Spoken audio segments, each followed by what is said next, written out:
Vicar general monsignor Delsiretra, നമ്മുടെ രൂപതയുടെ vicar general monsignor Thomas Panakal, ബഹുമാനപ്പെട്ട വൈദികരെ, ഡീക്കൺ ക്ലാർക്സൺ, ബഹുമാനപ്പെട്ട സിസ്റ്റേഴ്സ്, മാതാപിതാക്കളെ, പ്രിയ സഹോദരി സഹോദരന്മാരെ, വത്സലയുള്ള മക്കളെ, ശ്രോതാക്കളെ,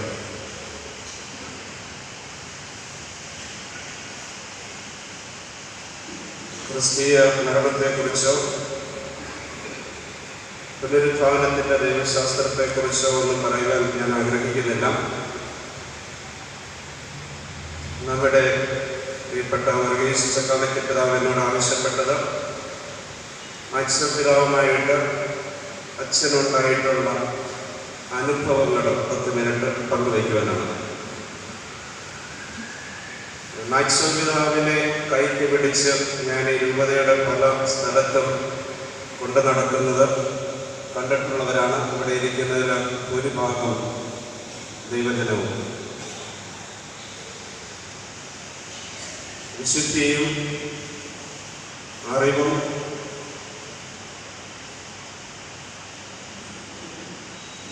എളിമയുമൊക്കെ വിനയുമൊക്കെ കൈമുതലായിട്ടുള്ള അഭിവന്യ മാക്സൽ പിതാവ് 1926 ഫെബ്രുവരി 14 വിശുദ്ധ വളണ്ടയുടെ തിരുനാൾ ദിവസമാണ് ജനിക്കുകയും 1952 ഓഗസ്റ്റ് 24 ഈശോയുടെ പുരോഹിതനാവുകയും 1980 സെപ്റ്റംബർ 7 മെത്രാഭിഷേക പട്ടം സ്വീകരിക്കുകയും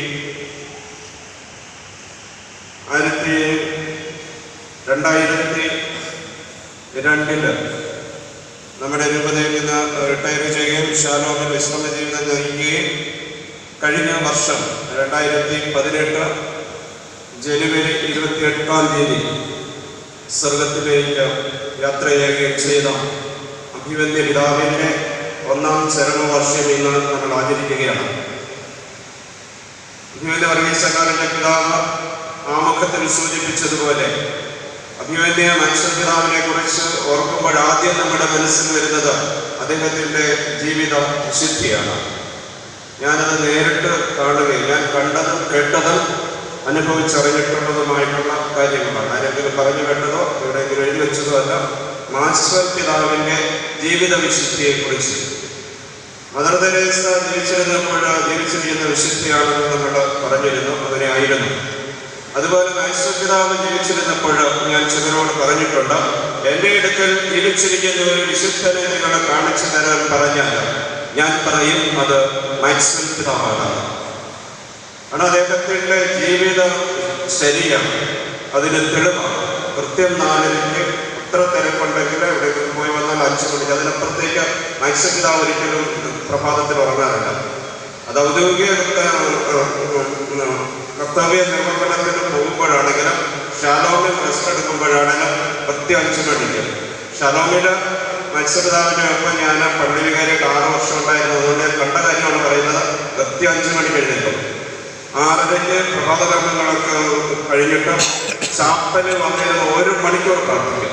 അത് മലപ്പുറത്ത് വിശ്വദോസിലുള്ളപ്പോഴും അതോടൊപ്പം ഷാലോമിനെ ഞാൻ നേരിട്ട് കണ്ടിട്ടുള്ളത് 1 മണിക്കൂർ കൈ കൊട്ടി പ്രാർത്ഥിച്ചിട്ട് അതിരൂപതയ്ക്ക് വേണ്ടി, രൂപതയിലെ ദൈവജനത്തിന് വേണ്ടിയും സഭയ്ക്ക് വേണ്ടിയും ഒക്കെ ആ ഒരു ഇഷ്ടമായിട്ടുള്ള തീവ്രമായിട്ടുള്ള പ്രാർത്ഥന അദ്ദേഹം മരിക്കുന്നത് വരെ പ്രഭാതത്തിൽ 1 മണിക്കൂർ ചെയ്യും. അതിനുശേഷമാണ് ദിവ്യബലി അർപ്പിക്കും. പിന്നീട് പ്രഭാതഭക്ഷണവും അങ്ങനെയാണ് ആരംഭിക്കുന്നത്. ദിവസം ജീവിത വിശുദ്ധിയെക്കുറിച്ച് നമ്മൾ ചിന്തിക്കുമ്പോൾ മാക്സൽ പിതാവിൻ്റെ ഡിസിപ്ലിൻ, അതായത് ആ കൃത്യനിഷ്ഠ പ്രാർത്ഥനയോടും അതോടൊപ്പം തന്നെ തൻ്റെ കർത്തവ്യ നിർവഹണത്തോടുമൊക്കെ ഉണ്ടായിരുന്നത് അത് യേശു വിഭാവനം ചെയ്ത ആ സുവിശേഷാധിഷ്ഠിതമായിട്ടുള്ള ഒരു ജീവിതം നയിച്ചുകൊണ്ടാണ്. മാതാവിനെ കുറിച്ച് പറയുന്നുണ്ട്, നന്മ നിറഞ്ഞ വെള്ളയെ സൃഷ്ടി എന്നാണ്.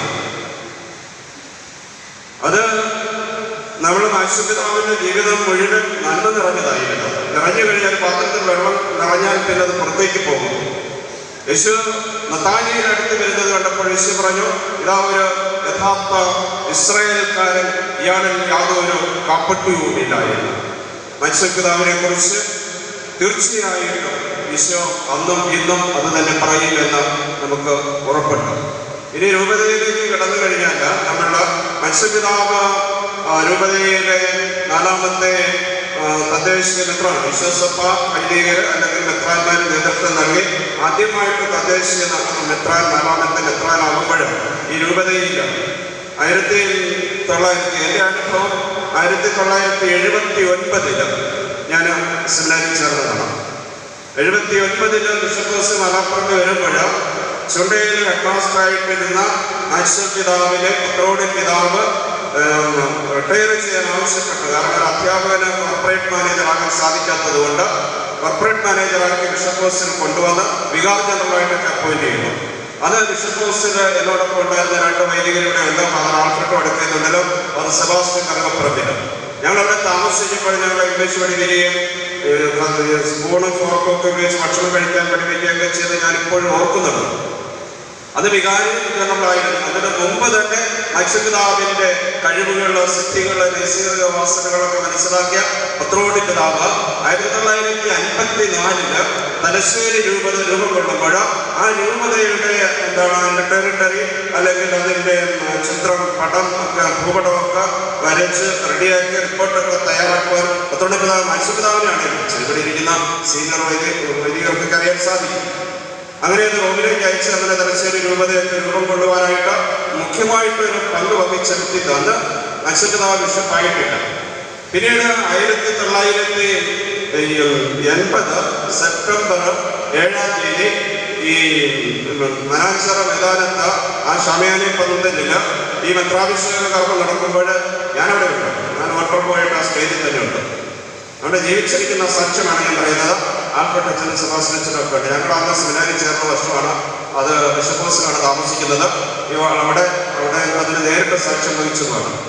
പിന്നീട് മത്സ്യപിതാവുമായിട്ടുള്ള ബന്ധങ്ങൾ ഈ സെപ്റ്റംബർ 7 വളരെ പ്രധാനപ്പെട്ട ഒരു ദിവസമായിരുന്നു. ഇവിടെ ഇരിക്കുന്ന സീനിയേഴ്സ് ആയിട്ടുള്ള ദേവജനത്തിനും സിസ്റ്റേഴ്സിനും അച്ഛനും വൈദികർക്കൊക്കെ അറിയാൻ സാധിക്കും. സെപ്റ്റംബർ 7 കോഴിക്കോട് രൂപതയ്ക്ക് മറക്കാൻ സാധിക്കില്ലായിരുന്നു.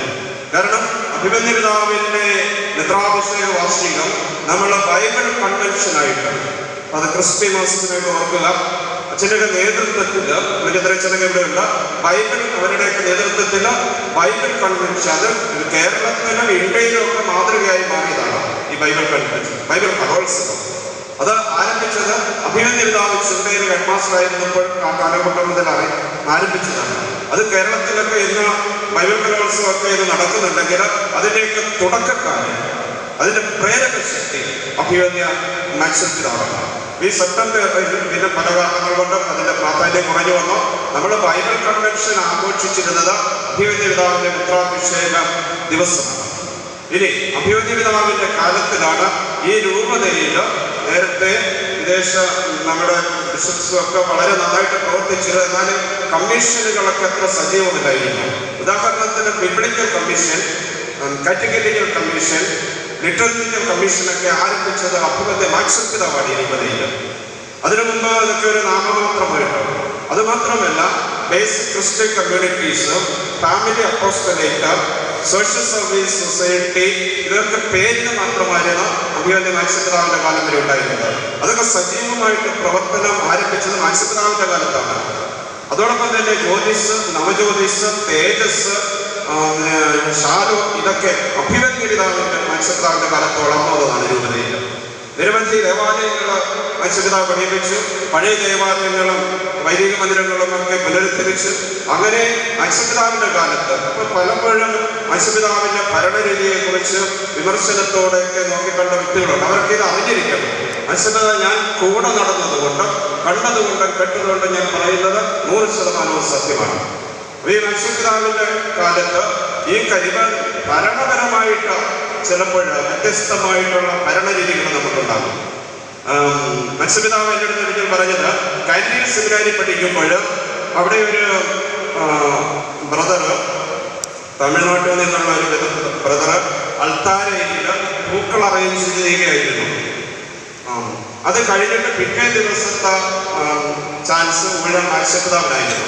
അപ്പോൾ മാക്സിപിതാവ് അൾത്താരയിൽ പൂ അറേഞ്ച് ചെയ്തുകൊണ്ടിരിക്കുമ്പോൾ തലേന്ന് പൂ അറേഞ്ച് ചെയ്ത ബ്രദർ വന്നുകൊണ്ട് പറഞ്ഞ, brother Maxwell, this is not the way of arranging flowers. അപ്പൊ മാക്സിപിതാവ് പറഞ്ഞു, ഞാൻ ആ ബ്രദറിന് കൊടുത്ത മറുപടി ഇങ്ങനെയായിരുന്നു, my dear brother, this is another way of arranging the flowers. അപ്പൊ വ്യത്യസ്ത ഭരണരീതികളുണ്ടായിരിക്കും അല്ലെ, വ്യത്യസ്ത രീതിയിലാണ് ആ പൂ അറിയുന്നത്. അപ്പൊ അതിനൊക്കെ തക്കതായ മറുപടി പിതാവിന് എല്ലാ കാര്യങ്ങളിലും കാലിക പിതാവ് സൂചിപ്പിച്ചല്ലോ. അദ്ദേഹത്തിന്റെ ആപ്തവാക്യം ദൈവപരിപാലനെ ആശ്രയം എന്നുള്ളതാണ്. മാക്സിപിതാവ് എപ്പോഴും പറയും, there is nothing accidental but providential. നമ്മുടെ ജീവിതത്തിൽ സംഭവിക്കുന്നത് ഒന്നും യാദൃച്ഛികമായിട്ട് സംഭവിക്കത്തില്ല, എല്ലാം ദൈവപരിപാലനയിലാണെന്ന് ദൈവപരിപാലനയിൽ അടിയുറച്ച് വിശ്വസിച്ചിരുന്ന വ്യക്തിത്വത്തിന്റെ ഉടമയാണ്. ഇനി മാക്സിപിതാവിനെ മെത്രാനായിട്ട് അഭിഷേകം ചെയ്തപ്പോൾ റോമിൽ നിന്ന് മാർപ്പാപ്പയൊക്കെ എപ്പോഴും ചെയ്തപ്പോൾ കണ്ണിന് കാഴ്ച പറഞ്ഞുകൊണ്ട്, അതിന് കാഴ്ച കുറവാണെന്ന് പറഞ്ഞുകൊണ്ട് മാക്സിപിതാവ് തന്നെ അത് നിരസിച്ചതാണ്. നമ്മൾ പലർക്കും അറിയാം. പക്ഷേ ഡോക്ടർ ടോണി കണ്ണിന്റെ സ്പെഷ്യലിസ്റ്റ് പറഞ്ഞു 5 വർഷം പിതാവിനൊരു കുഴപ്പമില്ലാതെ പോകാം മെത്രാനായിട്ട്, ധൈര്യത്തോടെ ഏറ്റെടുത്തോളം പറഞ്ഞു. ഈ 5 വർഷം അങ്ങനെ പറഞ്ഞെങ്കിലും 22 വർഷം 20 കഴിച്ചത് കണ്ണുള്ളവര് ചെയ്യുന്നതിനെക്കാട്ടി വളരെ ഭംഗിയായിട്ട് ചെയ്തിട്ടുണ്ട്. നല്ല കാഴ്ചകളും ചെയ്തു. കാരണം എനിക്ക് നന്നായിട്ടറിയാം, കുർബാനയുടെയൊക്കെ റൂബ്രിക്സ് ഒക്കെ ഇത്ര കർക്കശമായിട്ട് ചെയ്ത വ്യക്തിത്വത്തിന്റെ ഉടമ. അതായത് കുർബാനയിലുള്ള സജീവ പങ്കാളിത്തമൊക്കെ ഉറപ്പുവരുത്താൻ പിതാവ് തന്നെ കണ്ണിന് കാഴ്ച കുറവ് കൊണ്ട് സ്വന്തം കൈകൊണ്ട് ലെൻസൊക്കെ എടുത്ത് വലിയ അക്ഷരത്തിൽ ഓരോ ദിവസത്തെ കുർബാനയുടെ 4 പ്രാർത്ഥനകളും, സമിതി പ്രാർത്ഥനയും നവേദ പ്രാർത്ഥനയും എല്ലാം, ദിവ്യഭോജന പ്രാർത്ഥനകൾ സ്വന്തം എഴുതുമായിരുന്നു. അതിൻ്റെ ഇംഗ്ലീഷിലും മലയാളത്തിലുമൊക്കെയുള്ള കോപ്പികൾ അദ്ദേഹത്തിൻ്റെ കൈപ്പട കൊണ്ട് തന്നെ എഴുതിയത് ഇന്നും നമുക്ക് ലഭിക്കുന്നുണ്ട്, നമ്മുടെ ലഭ്യമാണതൊക്കെ. അതോടൊപ്പം തന്നെ ഈ വളരെ ദിവ്യബലിയിലൊക്കെയുള്ള സജീവ പങ്കാളിത്തം ഉറപ്പുവരുത്തിയിരുന്നു. വളരെ പ്രത്യേകിച്ച് ആത്മായ പങ്കാളിത്തം എല്ലാ മേഖലകളിലും ഉറപ്പുവരുത്തിയിരുന്നു. ഇന്ന് സഭയിൽ വളരെ ചർച്ച ചെയ്യപ്പെടുന്ന വിഷയമാണ് പാർട്ടിസിപ്പേറ്ററി ചർച്ച്. പാർട്ടിസിപ്പേറ്ററി ചർച്ച് എന്ന് പറഞ്ഞാൽ പങ്കാളിത്ത സഭ. മാക്സിപിതാവിന്റെ കാലത്തെ ആത്മായ പങ്കാളിത്തം ഉറപ്പുവരുത്തുവാനായിട്ട് ഒത്തിരിയധികം ശ്രമിച്ചിരുന്നു. അതോടൊപ്പം തന്നെ കണ്ണിന്റെ കാഴ്ചയെക്കുറിച്ച് ഞാൻ ചെയ്തത് കാണേണ്ട കാര്യങ്ങളൊക്കെ പിതാവ് വളരെ വ്യക്തമായിട്ട് കാണുമായിരുന്നു. ഞാനൊരിക്കലും മാക്സിപിതാവുമായിട്ട് യാത്ര ചെയ്തപ്പോൾ റോഡിൽ ഇങ്ങനെ ഈ കേബിള് ഇട്ടേക്കുണ്ട്. കേബിള് പല കളറുള്ള കേബിളാണ് എടുക്കുന്നത്. ടെലിഫോണോ മറ്റേ ഫോണിൻ്റെ എന്തെങ്കിലും ആയിരിക്കും കുറേ ഫോൺ. അപ്പം കാറിനകത്തിരുന്നോണ്ട് മാക്സിപിതാവ് എൻ്റെ അടുത്ത് ചോദിച്ചു, പൊളച്ച അവിടെ എന്താ കിടക്കുന്നത്? ഞാൻ പറഞ്ഞത് കേബിളാണ്. എന്നിട്ട് പറഞ്ഞു, കേബിളായിട്ട് 3-4 കളറുണ്ടല്ലോ എന്ന് പറഞ്ഞു. അപ്പോൾ ഞാൻ പറയാം, അപ്പോൾ പിതാവിന് കാണേണ്ടതൊക്കെ കാണാം, 3-4 കളർ കാറിലേത്. അപ്പോൾ പിതാവ് പറഞ്ഞു, കാണേണ്ട കാര്യങ്ങളൊക്കെ ഞാൻ കൃത്യമായിട്ട് കാണാറുണ്ടെന്ന് പറഞ്ഞു. ഒരിക്കല് ഇവിടെ കത്തീഡ്രൽ ദേവാലയത്തിൽ തന്നെയാണ് കുർബാനയ്ക്ക് ഞാനിവിടെ വന്നപ്പോഴാണ്, അഭിമന്യ പിതാവിനോടൊപ്പം വന്നപ്പോൾ കുർബാന കഴിഞ്ഞിട്ട് തിരിച്ചു പോകുമ്പോഴാണ് മാക്സിപിതാവ് പറയുകയുണ്ടായി, ഇന്ന് കുർബാനയ്ക്ക് 35 വൈദികരുണ്ടായിരുന്നു. ഞാൻ ചോദിച്ചു, പിതാവ് എങ്ങനെ അറിഞ്ഞു 35? അതിനെ പറഞ്ഞു, പരിശുദ്ധ കുർബാന സ്വീകരിക്കാൻ വന്നപ്പോൾ അവരുടെ കാൽപാദം ഞാൻ എണ്ണിയെന്ന് പറഞ്ഞു. അപ്പൊ അത്ര നോക്കണം, ഓരോ ചെറിയ കാര്യങ്ങളായി വ്യക്തി എത്ര ശ്രദ്ധയോട് നോക്കിക്കണ്ടിരുന്നു. അതോടൊപ്പം തന്നെ ചില മീറ്റിങ്ങുകളൊക്കെ വന്നു കഴിഞ്ഞാൽ ചിലപ്പോഴൊക്കെ ഉച്ചയ്ക്കുള്ളൊക്കെ ഉണ്ടാകുമ്പോൾ അതിന് മുമ്പ് തന്നെ മാക്സിപിതാവിനെ അറിയാം, മാക്സിപിതാവ് നമുക്കിന്നതെല്ലാം കേൾക്കാം, കേട്ടിട്ട് അവിടെ വെച്ച് ഉത്തരവൊന്നും കൊടുക്കണ്ട, പിന്നീട് വന്ന് പ്രാർത്ഥിച്ചിട്ട് വിവേകത്തോടു കൂടിയിട്ട് തീരുമാനമെടുത്തിട്ട് പിന്നീട് അറിയിക്കാമെന്ന് പറയും. അപ്പൊ അതുകൊണ്ട് എവിടെയെങ്കിലും ചില അസ്വസ്ഥത വിഷമങ്ങളൊക്കെ ഉണ്ടാകുമ്പോഴാണ് ആ സമയത്തുള്ള മാക്സിപിതാവിന്റെ രീതി എന്ന് വെച്ചാൽ തികഞ്ഞ നിശബ്ദതയായിരുന്നു. നിശബ്ദത എന്ന് പറഞ്ഞാൽ നിശബ്ദതയിലെ പ്രാർത്ഥനയായിരുന്നു. പ്രാർത്ഥിച്ച് വിവേകത്തോടു കൂടിയുള്ള തീരുമാനമെടുക്കലായിരുന്നു. ഞാൻ മാക്സിപിതാവിനെ ഈ 1-2 വ്യക്തിപരമായിട്ടുള്ള കാര്യങ്ങൾ പറഞ്ഞ് അവസാനിപ്പിക്കുന്നു. ഞാൻ വെസ്റ്റിംഗിൽ വികാരിയായിരുന്നപ്പോൾ ഞാൻ ഓടി നടന്ന് കുറേ പ്രവർത്തനമൊക്കെ ചെയ്ത് ആരോഗ്യമൊക്കെ അങ്ങനെ വിഷമമായി. അപ്പോഴും ലിവറിൻ്റെയൊക്കെ ഹെപ്പറ്റൈറ്റിസ് ബി എന്ന് പറയുന്നത് വളരെ സീരിയസ് ആയിട്ടുള്ള രോഗമാണ്. ഡോക്ടേഴ്സിനെ കാണിക്കാൻ പറഞ്ഞിട്ട് ഞാൻ കേട്ടില്ല. അങ്ങനെ ഞാൻ ഇരിക്കുമ്പോൾ ഐശ്വപിതാവ് രാവിലെ വെസ്റ്റയിൽ വന്നുകൊണ്ട് പറഞ്ഞു, Father Paul, don't get offended, you are going in the wrong zeal of priesthood. ഇത്ര തീഷ്ണതയൊന്നും വേണ്ട, ഭക്ഷണമൊന്നും കഴിക്കാത്തത് കൊണ്ട് അച്ഛനൊരു അച്ഛൻ്റെ കൂടെ വരണം ബിഷപ്പ്. ഞാൻ കരുതി എന്നെ ഇതിനാണ് ബിഷപ്പ് ഹൗസിലോട്ട് കൊണ്ടുവന്നു. ബിഷപ്പ് ഹൗസ് എന്നെ കൂട്ടിക്കൊണ്ടുപോയി ബിഷപ്പ് ഹൗസിൽ സെക്രട്ടറിയുടെ റൂമിൽ കൊണ്ട് താമസിച്ചു. പറഞ്ഞിട്ട് സെക്രട്ടറി ഒന്നും ഇപ്പം ഇവിടെ ഇല്ല, അച്ഛൻ ഇവിടെ താമസിക്കും. കുറച്ച് ദിവസം കഴിഞ്ഞ് ബിഷപ്പിന് കാര്യങ്ങളൊക്കെ വായിച്ചു കൊടുക്കുവാനായിട്ട് എന്നെ വിളിച്ചിരുന്നു. ഞാൻ അധികം പോയില്ലായിരുന്നു, കാരണം ബിഷപ്പ് ഹൗസ് ചെയ്യുന്നത് സത്യം പറയാൻ എനിക്ക് അത്ര ഇഷ്ടമല്ല. അപ്പോൾ എനിക്ക് തിരിച്ച് വീണ്ടും പാരിഷിലോട്ട് പോകണമെന്നാണ് ആഗ്രഹം. ബിഷപ്പ് മത്സ്യപിതാവ് പറഞ്ഞു 5-6 മാസം അച്ഛൻ ഇവിടെ താമസിക്കും.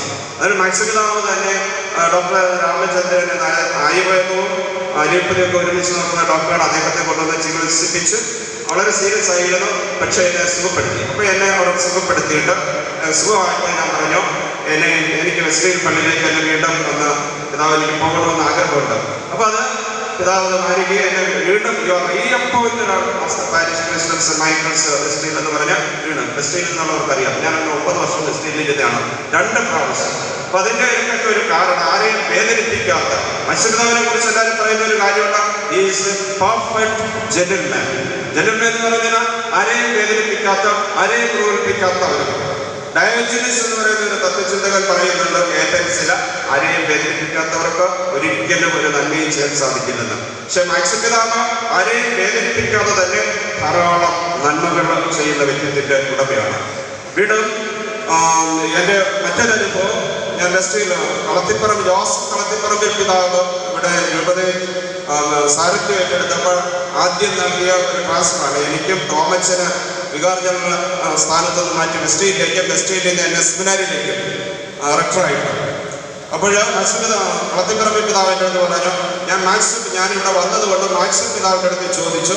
അപ്പോൾ മാക്സിം പിതാവ് പറഞ്ഞ ഒരു കാര്യമുണ്ട്, അപ്പോയിന്റ് ചെയ്യുന്നത് പിതാവാണ്, പക്ഷെ ഒരു കാര്യം Father Paul Andrews is the best pastor in the diocese എന്ന് പറഞ്ഞു. അപ്പോഴാണ് ഞാനൊരു നല്ല പാസ്റ്ററാണെന്ന് എനിക്ക് തന്നെ അപ്പം അറിയില്ലായിരുന്നു. എനിക്ക് ഒത്തിരി കുറ്റങ്ങളും കുറവുകളൊക്കെ ഉള്ള ഒരു വ്യക്തിത്വത്തിന്റെ ഉടമയാണ്.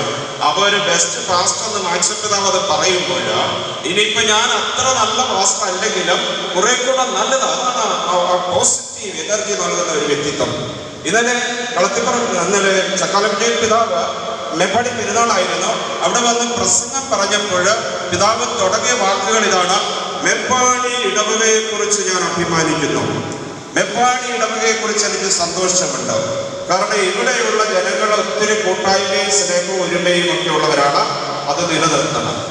അപ്പൊ അതൊരു എന്താണ്, ഇനിയപ്പോ അത്ര വലിയ കൂട്ടായ്മയും സ്നേഹവും ഒക്കെ അവിടെ ഇല്ലെങ്കിലും ഒരു അധികാരി, രൂപതയുടെ ഒരു അധികാരി ബിഷപ്പ് വന്ന് പറയുന്നു, ഞാൻ അഭിമാനിക്കുന്നു, ഞാൻ സന്തോഷിക്കുന്നു. ഇന്നലെ വൈകിട്ട് കുർബാന ചെയ്ത് മാർട്ടിൻ്റെ ആയപ്പൻ അച്ഛൻ അത് എടുത്തു പറഞ്ഞു.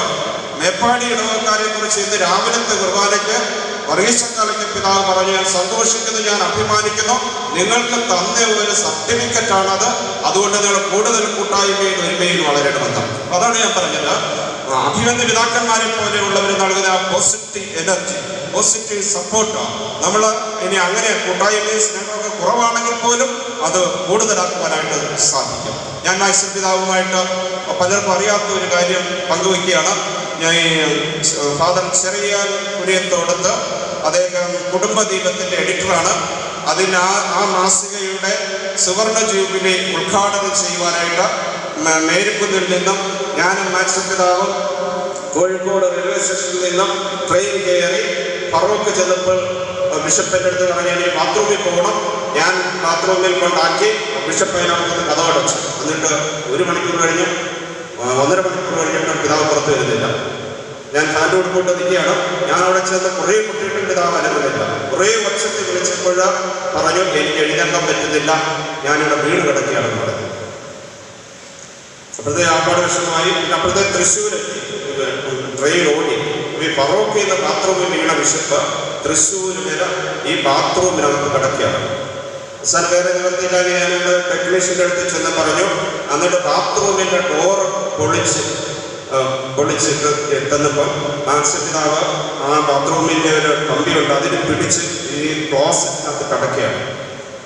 നിങ്ങളൊക്കെ പിടിച്ചിട്ട് പിതാവ് കൈവിടുന്നില്ല, പേടിച്ച് പോയിട്ട് എങ്ങനെയെങ്കിലുമൊക്കെ പിടിച്ച് ബാത്റൂമിൽ നിന്ന് പുറത്തു കൊണ്ടിരിക്കുമ്പോൾ ഞാൻ മത്സ്യപിതാവിനകത്തൊക്കെ ഡ്രസ്സൊക്കെ എല്ലാം ഉണ്ടായിട്ട് ബിഷപ്പിന്റെ അണ്ടത്തിച്ച് മുഴുവൻ കഴുകി കൊടുത്തവരാണ്. ഞാൻ ആദ്യമായിട്ടാണ് അവരോട് അങ്ങനെ ചെയ്തു കൊടുക്കുന്നത്. ഒക്കെ കഴുകി വൃത്തിയാക്കിയിട്ട് ഞാൻ പറഞ്ഞു, നമുക്ക് തിരിച്ച് കോഴിക്കോടിന് പോകാം പിതാവേ, ഇനിയിപ്പോൾ സുഖമില്ല.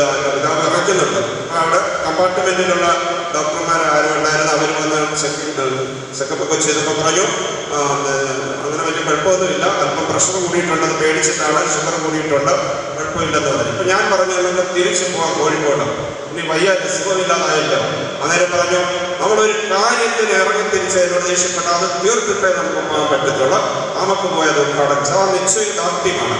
എന്നിട്ട് ആ ഒരു മാസികയുടെ സുവർണ്ണ ജൂബിലേക്ക് ഉദ്ഘാടനം ചെയ്തിട്ട് എല്ലാ പരിപാടിയൊക്കെ കഴിഞ്ഞിട്ടാണ് തിരിച്ച് കോഴിക്കോട്. അന്ന് ഞങ്ങൾ എറണാകുളത്ത് വെച്ചൊരു ധാരണ എടുത്താൽ നമുക്കിത് കോഴിക്കോട് പോയാലും പറയണ്ട. പക്ഷേ ഇവിടെ വന്നപ്പം ആശുപത്രി തന്നെ പലരിടത്തും അത് പറഞ്ഞു. അങ്ങനെ കുറച്ച് പേർക്ക് അതിനെക്കുറിച്ച് അറിയണം. അപ്പം ഞാനിത് സൂചിപ്പിക്കുന്ന അത്രമാത്രം നിശ്ചയദാർഢ്യമുള്ള വ്യക്തിത്വത്തിന്റെ ഉടമയാണ് മത്സ്യപിതാവിനെ. ഇന്ന് ഇങ്ങനെ ഒത്തിരി ചരിത്രങ്ങൾ പറഞ്ഞാൽ എനിക്ക് ഒത്തിരി പറയാനുണ്ട്. സകാലജ പിതാവിൻ്റെ 10 മിനിറ്റ് പറയാനുണ്ടെന്ന് പറഞ്ഞു. അപ്പം 10 മിനിറ്റൊക്കെ കഴിഞ്ഞ് ഞാൻ പേരിക്കുന്നതിൽ മത്സ്യപിതാവിനെ 6 വർഷം ഇങ്ങനെ കൊണ്ടു നടക്കുന്ന റോഡ്, ഞങ്ങളവിടെ പള്ളിയുടെ മുമ്പിലുള്ള റോഡിൽ കൂടെ നടക്കുമ്പോൾ ഓരോരുത്തർ പറയുമായിരുന്നു പേരിക്കുന്നതിലുള്ളവരും അതാണ് അപ്പനും മോനും നടക്കാൻ പോകുന്നത് പറയും. അപ്പം എത്ര മത്സ്യപിതാവിന് വേണ്ടി എത്ര എന്ത് ചെയ്താലും എനിക്ക് സന്തോഷമേ ഉണ്ടായിരുന്നുള്ള. കാരണം അത്രമാത്രം ആ ഒരു വാത്സല്യം സ്നേഹം അനുഭവിക്കാനുണ്ട്. ഇപ്പൊ എൻ്റെ കാര്യങ്ങളാണ് ഞാൻ പറയുന്നത്. അതുപോലെ പല വൈദികർക്കും വ്യത്യസ്ത അഭിപ്രായം ഉണ്ടായിരിക്കും, സമാനമായിട്ടുള്ള അഭിപ്രായം ഉണ്ടായിരിക്കും. എന്തായാലും മത്സ്യപിതാവ് വിശുദ്ധനായിട്ടുള്ള ഒരു വ്യക്തിത്വത്തിന്റെ ഉടമ തന്നെയാണ്. അതിൽ അദ്ദേഹത്തിന്റെ ഭരണപരിഷ്കാരങ്ങളെ കുറിച്ച് വ്യത്യസ്ത അഭിപ്രായം ഉണ്ടായിരിക്കും. പക്ഷെ അദ്ദേഹത്തിന്റെ വിശുദ്ധിയെ കുറിച്ച് ആർക്കും തന്നെ യാതൊരു സംശയവുമില്ല. ഞാൻ ഈ ചിന്തകൾ അവസാനിപ്പിക്കുന്നു. ഞാൻ കഴിഞ്ഞ മത്സ്യപിതാവ് മരിക്കുന്നതിന് 2-3 വർഷം മുമ്പ് സക്കാലജ പിതാവ് കണ്ണൂരിൽ നിന്നും ട്രാൻസ്ഫർ ആകുന്നത് അലക്സ് വടക്കുന്തല പിതാവിനെ സ്വീകരിക്കുവാനായിട്ട് കണ്ണൂർ ഒരു വലിയ പരിപാടി നടത്തിയിരുന്നു. അന്ന് മത്സ്യപിതാവിനെ കൊണ്ട് പോയത് ഞാനാണ്. അവിടെ ചെന്നിട്ട് മത്സ്യപിതാവിനെ കയറാൻ പറ്റുന്നില്ല. വലിയ ഒരു സ്റ്റേജൊക്കെയാണ്, ഇങ്ങനെ വലിയ റാമ്പൊക്കെ ഉണ്ട്. അതിന് വീൽ ചെയറിൽ വെച്ചിട്ട് മത്സ്യപിതാവിനെ ഉന്തി തള്ളി സ്റ്റേജിൽ ഞാൻ കൊണ്ടെത്തിച്ചു. അപ്പോൾ എനിക്ക് എൻജിയോപ്ലാസ്റ്റി കഴിഞ്ഞിരിക്കുന്ന സമയമാണ്. എന്നെ ചികിത്സിക്കുന്ന ഡോക്ടർ ഫെർണാണ്ടോ എൻ്റെ അടുത്ത് പറഞ്ഞു, അച്ഛൻ അങ്ങനെ ചെയ്യരുത്, അത് വേറെ ആരെയും കൊണ്ട് ചെയ്യിക്കുക, അച്ഛൻ്റെ ഹാർട്ടിൻ്റെ പ്രശ്നമാണ്, അങ്ങനെ അത്ര വെയിറ്റ് തന്നു. അപ്പം ഞാൻ ചുറ്റുമുള്ളവരോട് ഞാൻ പറയുകയുണ്ടായി, ഇനി ഞാൻ മത്സ്യപിതാവിനെ അങ്ങനെ തള്ളിക്കൊണ്ട് കയറ്റി നിന്റെ ഭാഗമായിട്ട് ഞാനങ്ങ് മരിച്ചു പോയാലും എനിക്ക് സന്തോഷമേ ഉള്ളെന്ന് ഞാൻ പറയുകയുണ്ടായി. കാരണം എനിക്ക് അത്ര ഇഷ്ടമായിരുന്നു മത്സ്യപിതാവിനെ. അതുകൊണ്ട് നമുക്കിന്ന് ഈ 1ാം ചരമവാർഷികമൊക്കെ ആചരിക്കുമ്പോൾ അദ്ദേഹത്തിനുണ്ടായിരുന്ന കുറച്ച് നന്മകൾ മാത്രമാണ് എനിക്ക് പറയാൻ അവസരം കിട്ടിയത്. നേരെ മടക്കുന്നവരെ പറഞ്ഞാലും തീരാത്തത് എൻ്റെ മനസ്സിലുണ്ട്. അപ്പം ഞാനിവിടെ ഉപസംഹരിക്കുന്നു. ഈ സുവിശേഷം പറഞ്ഞല്ലോ, ഞാനാകുന്ന ജീവനും പുനരുത്ഥാനവും എന്നിൽ കൂടെ അല്ലാതെ ആരും ദൈവത്തിന്റെ പക്കലെത്തുന്നത്. മത്സ്യപിതാവ് ദൈവത്തിന്റെ പക്കലെത്തി. സക്കാലജ പിതാവ് പറഞ്ഞ് അവസാനിപ്പിച്ച് തുടങ്ങിയിടത്ത് ഞാൻ നിർത്തുകയാണ്. അതായത് മരിച്ചവർക്ക് വേണ്ടി പ്രാർത്ഥിക്കുക മാത്രമല്ല, മരിച്ചവരെ വിളിച്ച് പ്രാർത്ഥിക്കാവുന്നത് വളരെ ശക്തമായിട്ടുള്ളൊരു സന്ദേശമാണത്.